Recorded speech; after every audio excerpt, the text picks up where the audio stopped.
if your spouse files bankruptcy during a divorce, do you have to? Are you obligated to? What's the situation with bankruptcy during a divorce? Well, my name is Goldman. I'm the director and founder of Goldman & Associates.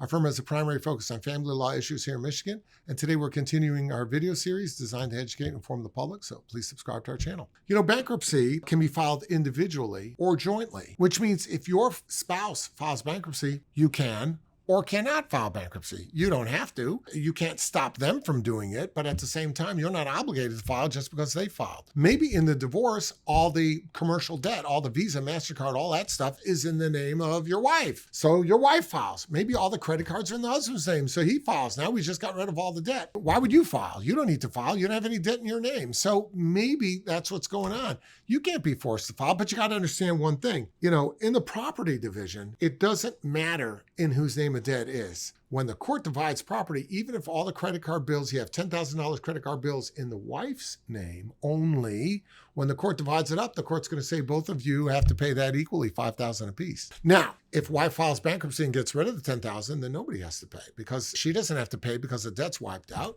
and he doesn't have to pay her $5,000 because she doesn't have a debt anymore. Doesn't mean that the credit card company won't come after the person in a joint debt. Joint debts are different stories. What if we have a joint debt? We both owe $10,000. Well, one of you can file bankruptcy, but the creditor can then go after the other one for the full $10,000 because it's a joint debt. So obviously there is something of an analysis that has to occur when somebody's filing bankruptcy. But bear in mind one thing, nobody can force you to file bankruptcy, and just because the other side files doesn't necessarily mean you have to file. Now, if you're worried that, gee, they're filing, they're going to get out of it, and now I'm going to get stuck with 100% of this debt because even though the judgment says I only have to pay half of it, but the credit card company is not a party to judgment, they're going to come after me for the full bore. You are right.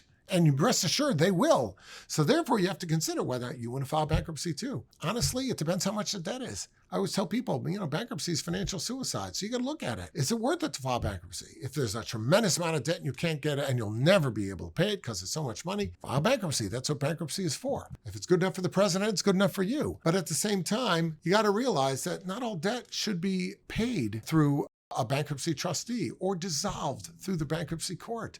Sometimes the debt's small enough where you can work out a payment plan. You don't have to go through bankruptcy because bankruptcy is going to hurt your credit for a long time. If you have any questions about that, reach out and we'll be glad to help you out. 248-588-3333. 248